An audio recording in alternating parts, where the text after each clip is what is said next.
Tite não é mais treinador do Flamengo. O que a gente pode falar a respeito disso, né?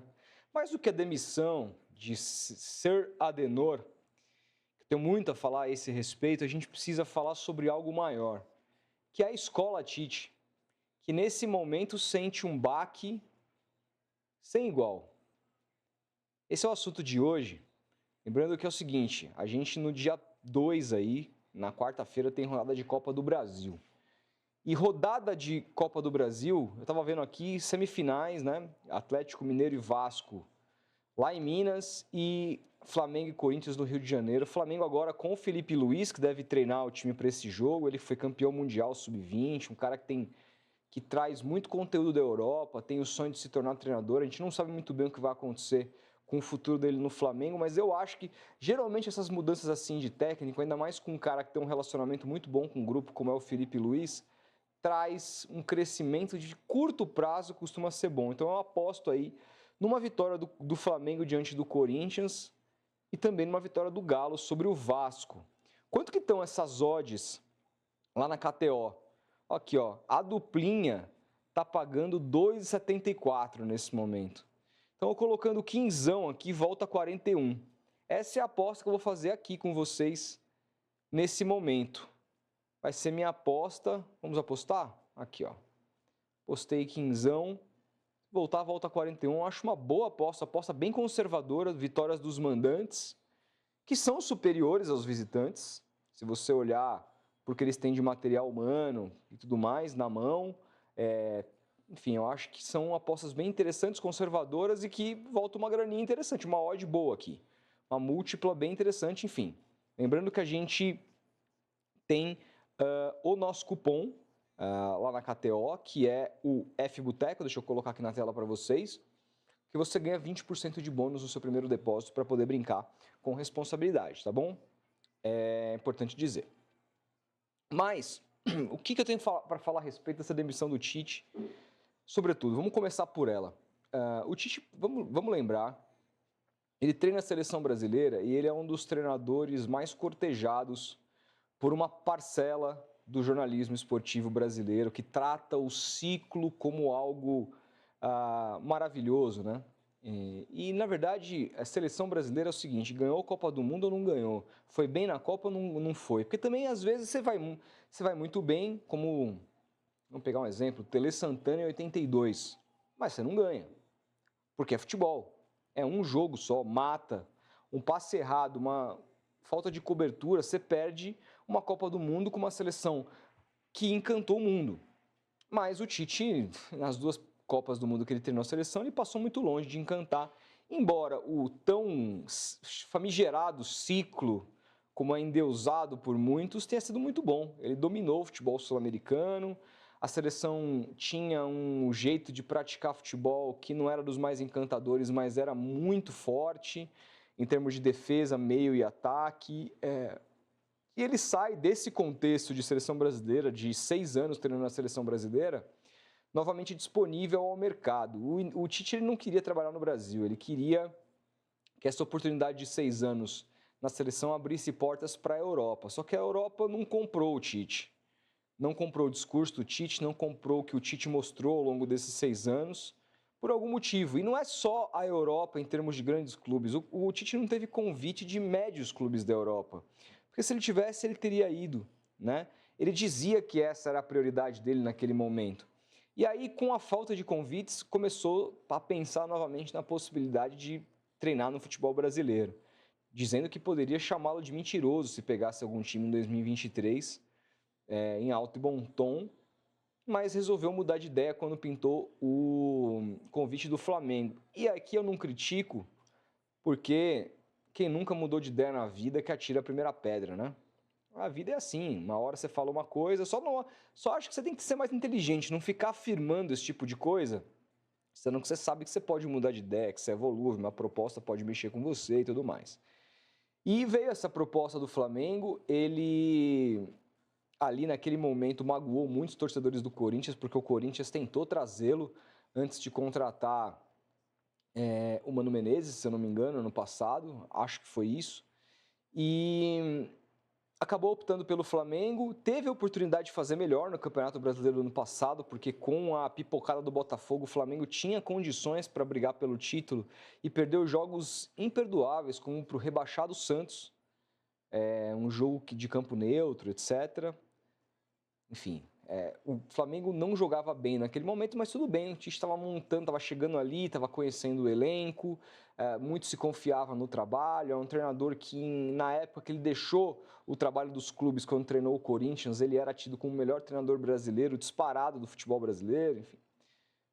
O treinador brasileiro disparado do futebol mundial, melhor treinador brasileiro do futebol mundial, não do futebol brasileiro, o melhor treinador brasileiro que existia. Então ele tinha essa grife e também era muito exaltado por conta desse maldito ciclo, né? Apesar de não ter ganhado nada além de Copa América e tudo mais. Então, o Tite tinha um peso muito grande. Quando você traz um cara desse, você dá o devido tempo, tem calma. Não foi agora, vamos para o próximo ano. Aí ele ganha o Campeonato Carioca, invicto, aquela coisa toda. Muita gente defendendo o seu trabalho. Mauro César Pereira dizendo que ele era muito melhor que Abel Ferreira, que o Tite de retranqueiro não tem nada, que isso era dito por pessoas que não entendem nada de futebol, que quem é retranqueiro é o Abel, uma coisa assim, daqueles comentários que envelhecem muito mal, né?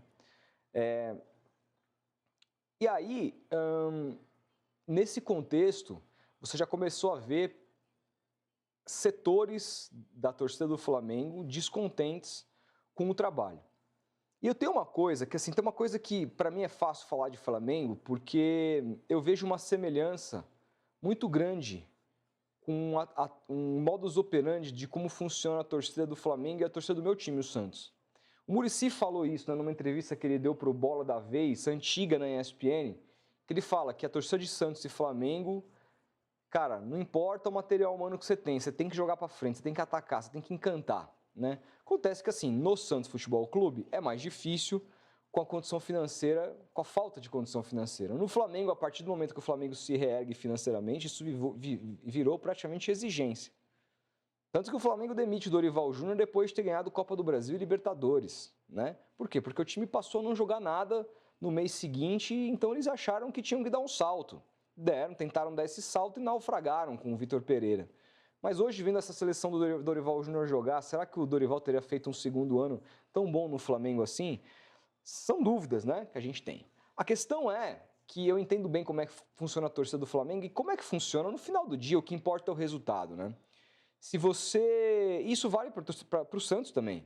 Se o Santos não tivesse tido vários e vários tropeços na Vila Belmiro, etc e tal, tivesse sido campeão paulista em cima do Palmeiras, tivesse já com 65 pontos, 10 pontos a mais na Série B, como deveria ter, se não fosse tão incompetente, aquela coisa toda.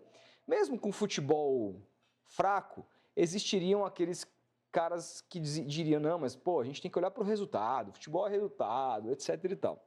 Quando você não tem o futebol dentro do campo, quando você não encanta, o que sobra é o resultado. Só que aí, quando esse resultado passa a não vir, você não tem mais nada. Eu gosto de citar o exemplo do Sampaoli no Santos, porque o Santos tomou algumas boas goleadas com o Sampaoli ao longo do período e foi eliminado de praticamente tudo, muito precocemente. O Santos cai na Sul-Americana para o River Plate do Uruguai, uma eliminação vexatória.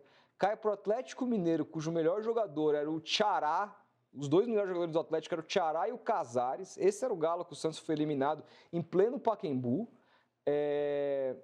O Santos... toma de 4 do Botafogo, se não me engano, de Ribeirão, toma de 5 do Ituano, toma de 4 do Palmeiras do Filipão no primeiro turno do Brasileirão. Mas por que não moveram uma palha com relação ao Sampaoli? Porque o futebol agradava. Existia trabalho, existia substância. Naquele trabalho do Sampaoli, você pode falar de outros trabalhos do Sampaoli que não tenham sido legais, no Flamengo, enfim. Mas aquele trabalho, você via ao longo dos jogos que tinha substância, que ele estava caminhando para um lugar. Então, o resultado era importante, claro, mas você enxergava que existia algo ali. No caso do Tite, por não existir absolutamente nada em termos de ideias, o que sobrava era o resultado. E aí, quando esse resultado passa a não vir, quando o Flamengo é eliminado, primeiro o Flamengo deixa de brigar nas cabeças do brasileiro. Claro, teve muitos desfalques. É importante se dizer, eu acho que no Brasileiro o impacto foi muito grande nesse sentido, porque era onde ele começou a ter que poupar jogador já com um elenco muito desfigurado para poder apostar nas Copas. Mas aposta nas Copas e é eliminado para o fraco Peñarol de Diego Aguirre, que foi um dos rebaixados no Santos ano passado, vamos lembrar disso. Diego Aguirre que é um técnico fraquíssimo. O Diego Aguirre, assim, não foi o maior culpado do rebaixamento do Santos, porque o maior culpado é a diretoria, o maior culpado foi o planejamento de futebol que não teve, né? A falta de. Mas de todos os trabalhos que aconteceram no Santos em 2023, embora tenha sido muito curta a passagem do Aguirre, eu vejo que a curta passagem dele foi a pior. Inclusive pior que o Paulo Turra. Se você analisar os jogos do Diego Aguirre, um jogo contra o América lá, o jogo contra o Cruzeiro, Santos toma 3-0 na Vila Belmiro, com uma escalação assim indefensável. Você vê que ninguém foi pior do que Diego Aguirre no curto espaço de tempo dele no Santos. E aí, esse técnico que ninguém quer no Brasil, não tem mercado. Ah, mas ele foi bem no São Paulo. São Paulo não quer mais esse cara. Ah, mas ele fez isso, não sei não. Ninguém queria mais esse cara aqui no Brasil. Ele vai lá, pega um time com um Peñarol, que é um time com uma folha salarial, que um jogador do Flamengo paga a folha do Peñarol inteiro e elimina o Flamengo. Isso é uma eliminação vexatória. E aí, diante de uma eliminação desse tamanho, aliado à falta de futebol, o Tite começa a balançar no cargo. Mas não se esperava que ele seria demitido agora, porque ele foi para o jogo do Atlético Paranaense e, apesar de mais um jogo ruim, o Flamengo ganha no final, no apagar das luzes, né? O que se entende é que quem mandou o Tite embora foi a torcida, com os xingamentos no final e tudo mais, mas da própria coletiva deu o tom de que o Tite não fazia a menor ideia de que seria demitido e mais, que ele teria absolutamente certeza de que ficaria até o final do ano. Né? Porque ele diz, vamos avaliar o trabalho quando o trabalho acabar e aí a gente vai entender se é bom. Ninguém fala isso sabendo que vai cair no dia seguinte. Né? Ele foi surpreendido por essa demissão. E aí, assim, me surpreendeu, eu achei que o Flamengo fosse esperar um pouco mais, embora a gente conheça também o modus operandi do Flamengo, né? Em termos de lido com os seus treinadores. Quantos treinadores passou pelo Flamengo enquanto o Abel, no momento que o Abel chegou no Palmeiras? Inúmeros, né? É o modus operandi dessa diretoria de trabalhar também. Agora, o que mais me causa espécie nessa questão toda, e a demissão do Tite encabeça isso, é o momento desses treinadores da era Tite, desses caras pragmáticos da escola Tite, que fizeram tanto sucesso no Brasil. O Tite, assim, ele pegou um Corinthians que sempre aceitou o jeito dele de ser, o jeito dele de jogar. Porque o Corinthians tem uma filosofia completamente diferente de ser e existir do que Santos e Flamengo, por exemplo. A gente esteve aqui com o Vitor Guedes, um corintiano, muito corintiano. Jornalista, competentíssimo, mas que não esconde o seu amor. E ele declarou para a gente o que é ser corintiano. O jeito de viver o Corinthians, viver o futebol que os corintianos têm, em detrimento de Flamengo e Santos, são outros mundos, outros planetas. Pro corintiano não importa, cara, esse jogo bonito, etc e tal. O que importa é a raça, é se matar em campo, é o resultado.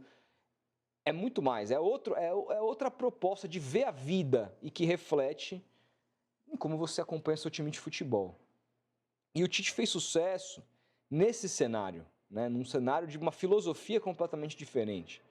E o Tite fez sucesso num cenário que foi muito ali semeado antes dele pelo Mano Menezes, que é o cara que pega o Corinthians numa situação de segunda divisão, treina o clube, aí logo depois vem o Corinthians, vem o Tite, e é campeão de Libertadores, campeão de Mundial, campeão brasileiro. Depois o Tite vai embora do Corinthians, tem aquele ano sabático e o caramba, quem que volta? Mano Menezes, 2014. Aí volta o Tite em 15, é campeão brasileiro de novo e tal, e 16 o Tite vai para a seleção. E aí quem que vem depois? Fábio Carille, que fica 3 anos do Corinthians, é tricampeão paulista e campeão brasileiro em 17. Fábio Carille, que era técnico de defesa do Mano e do Tite, e tem sucesso no Corinthians. Foi uma década de escola Tite no Corinthians, e uma escola que não encantou o senhor ninguém, que na minha visão prejudicou o futebol brasileiro, porque muita gente passou a copiar esse esquema pragmático desses treinadores e prejudicou o jogo, o espetáculo.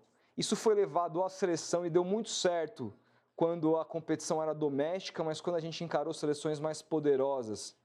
E não estou falando de França, não estou falando de Alemanha, não estou falando de Argentina, estou falando de Bélgica e Croácia, né?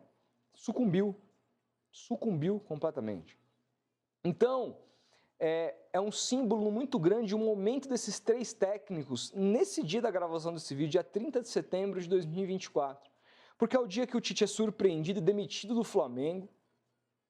É o dia que Mano Menezes, esse cara que iniciou esse trabalho pragmático de tanto sucesso no Corinthians, está na zona do rebaixamento e perde para o Lanterna, em que pese discussão de bola saiu, bola não saiu, o Fluminense não pode jogar o futebol que tem jogado com os jogadores que tem, em que pese o fato também de ter chegado à zona do rebaixamento antes do Mano Menezes com o Fernando Diniz, que é outro cara que eu acho superestimadíssimo, embora tenha outro estilo de jogo, né? Não é sobre ele que eu quero falar aqui, mas a verdade é, o Mano Menezes tem material humano, alguns jogadores como o Thiago Silva, o Diniz não tinha em mãos para fazer algo melhor, e o Fluminense é 18º colocado do Campeonato Brasileiro, é eliminado tomando um apavoro do Atlético Mineiro nessa semana e perde para o Lanterna, que é ainda o pior mandante do Campeonato Brasileiro. E o outro cara que surge depois, que era o pupilo desses dois, é o Carille, que embora lidere, até pelo menos à noite dessa segunda-feira, a Série B, um cara que vai subir, ganha o jogo na Vila Belmiro e é xingado, é mandado tomar suco de caju e se recusa a dar uma entrevista coletiva abalado pelas críticas. Então é um momento péssimo para a escola Tite. Isso pode ser muito bom para o futebol brasileiro, porque a escola Tite fez mal ao futebol brasileiro. A escola Tite é um câncer no futebol brasileiro. Eu acho que isso começa antes, muito da escola gaúcha, o sucesso do Filipão, que eu acho que tem até ideias, em alguns momentos teve ideias mais interessantes do que o Tite, pelo menos em termos ofensivos. Você pode discordar, mas eu acho a seleção de 2002, o jeito de você fazer 3 zagueiros, com a amplitude dos 2 lados, com os laterais que a gente tinha, dando liberdade para os 3 homens da frente, que eram caras que decidiam, caras esses que o Tite não teve tanto talento assim para poder trabalhar na sua era. Mas era uma seleção montada e desenhada para o que tinha de melhor. O Tite não, a seleção era montada e desenhada para como ele enxerga futebol. A seleção brasileira nunca jogou com 3 zagueiros. O Corinthians do Tite nunca jogou com 3 zagueiros. O Flamengo do Tite às vezes tentou fazer, mas ele não soube fazer. É um cara pragmático que enxerga futebol daquela maneira e não muda. E levou isso para o ensinamento dos seus pupilos, como o Carille, que disse isso textualmente em coletiva. É assim que eu acredito no futebol, é assim que eu aprendi, é assim que eu vou sempre fazer. Palavras do Fábio Carille em entrevista coletiva que repercutiu muito à época. E o Mano Menezes, dizem que o Tite é o encantador de serpentes, mas o grande encantador de serpentes do futebol brasileiro é Mano Menezes, porque o Carille foi campeão brasileiro nos seus 3 primeiros anos de trabalho. O Mano Menezes, sabe quantas vezes ele foi campeão brasileiro na vida? Nenhuma. O Mano Menezes não tem título de Libertadores, não tem título brasileiro. O Mano Menezes tem 3 Copas do Brasil. Essa é a sala de troféu do Mano Menezes, mas ele está sempre aí, ó, já treinou o Palmeiras. Tem uma crise em algum lugar, os caras vão, Mano Menezes. É impressionante como o nome dele é cogitado para qualquer clube grande em qualquer momento. Ano passado, antes de contratar Odair Hellmann, Santos tentou Mano Menezes, estava no Inter. Depois que ele foi demitido, antes de contratar Paulo Turra, Rueda tentou Mano Menezes. Depois de Diego Aguirre, antes de contratar Diego Aguirre, que demitiu Paulo Turra, o Mano novamente tentou Mano Menezes. Tomou 3 nãos de Mano Menezes, que depois foi para o Corinthians, assinou um contrato que ganhou uma multa absurda e fez um trabalho ridículo no Corinthians do ano passado para cá. E como prêmio, foi treinar o Fluminense. E se for demitido do Fluminense, eu acho muito difícil o Mano, se ele enxergar que o Fluminense vai cair, ele ficar até o final do ano e cair junto com o Fluminense. Porque ele é muito do esperto. Na hora que ele vê que o caldo entornou, ele vai rapar fora. Porque esse é o Mano Menezes. A imagem dele, ele vende muito mais pela imagem que ele passa e pelo seu discurso do que propriamente pelo que ele produz de futebol e de resultados. Mano Menezes, que falou que pediu uma demissão no Flamengo, vamos lembrar, dizendo que o time não entendia o que ele tinha a dizer, se colocando acima do elenco, que no final do ano bateu o campeão na Copa do Brasil com Jaime de Almeida. O Jaime de Almeida foi capaz de fazer aqueles jogadores do Flamengo entender, o Mano não. E ele é pouquíssimo falado, pouquíssimo cobrado. Um treinador que tem prazo de validade, que muitas vezes começa um trabalho forte e tudo mais, e daqui a pouco o trabalho desanda, a maionese desanda, não sobra nada. Pergunte se o torcedor do Inter tem saudade do Mano Menezes. Pergunte se o torcedor do Corinthians mesmo tem saudade do Mano Menezes, que viu essa experiência recente agora. Pergunta se o torcedor do Palmeiras tem saudade do Mano Menezes. Pergunta se o torcedor do Grêmio tem saudade do Mano Menezes. Nenhum desses times, nenhuma torcida tem saudade de Mano Menezes. E essa escola que afundou o futebol brasileiro, o Mano Menezes teve passagem pela seleção. E saiu, é verdade, no melhor momento dele pela seleção, um momento que ele não deveria ter saído, e no lugar dele vem o Filipão, que toma de 7, ficou a imagem de que ele foi injustiçado, mas o trabalho dele na seleção foi ruim. Vinha no seu melhor momento quando ele foi demitido, mas se você pegar o trabalho de Mano Menezes na seleção brasileira, foi péssimo, fraco. Então essa escola Tite, / Mano Menezes, / Carille, vive o seu pior momento. Dado também ao fato de que a competição, o nível subiu, o sarrafo subiu no futebol brasileiro. Com quem esses caras competiam na década passada? Com quem esses caras competem hoje? Hoje você tem Arthur Jorge, Abel Ferreira, você teve Sampaoli e Jorge Jesus aqui. Eu queria ter visto como seria o Tite com o Corinthians jogando contra Sampaoli e Jorge Jesus, como foi em 2019. Ele estava já na seleção brasileira, surfando na crista da onda. Mas quem eram os grandes adversários desses caras lá atrás?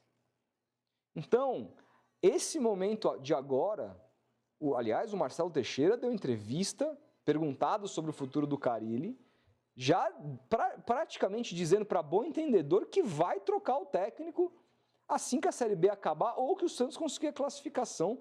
Não está nada feliz com o futebol que o Santos tem praticado. Então, é um Carille praticamente no olho da rua, que vai sair a qualquer momento.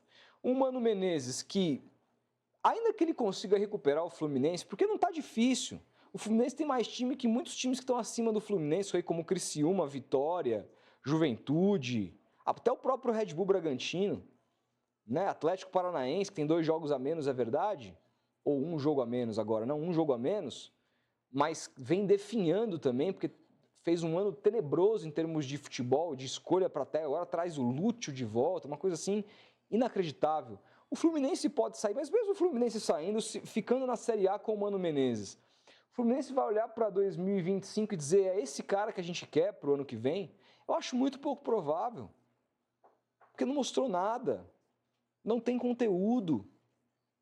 Então é um momento. E o próprio Tite, é claro que o Tite vai ter mercado, porque o Tite estava no Flamengo. Ele vai, um próximo clube que demitir um técnico vai dar oportunidade para o Tite. Eu não tenho a menor dúvida de que se esse acordo de desandar entre São Paulo e Santos vai ser um dos caras lá que eles vão cogitar. E não vão nem pensar que é mais um técnico pragmático que vai desagradar a torcida, etc. Vão pensar, porque o dirigente quer escudo e o Tite é grande o suficiente para oferecer isso. As críticas vão ficar todas em cima dele e protege o dirigente. Então é um cara que vai ter mercado ainda. Mas eu fico me perguntando até quando? O próprio Mano, até quando que vão acreditar no discurso do Mano Menezes, esse discurso polido do Mano Menezes, que não tem substância? E o Carille, gente, vai sair do Santos, e o discurso vai ficar lá, subiu o time, foi finalista de campeonato estadual, não sei o que, fez um trabalho que cumpriu os objetivos que o clube tinha para a temporada. É verdade, mas isso analisando friamente. Quando você olha o jogo de futebol, você vê que é um desastre. Você vê que é uma coisa abjeta. E é disso que esses técnicos vivem, do discurso. Eles não têm mais como acrescentar em nada para o futebol brasileiro. Não tem. São técnicos que vivem da década passada, ultrapassados. e que vivem o seu pior momento. Quero saber o que vocês pensam sobre isso, comentem aí, a gente vai se falando. Um grande abraço e até o próximo vídeo.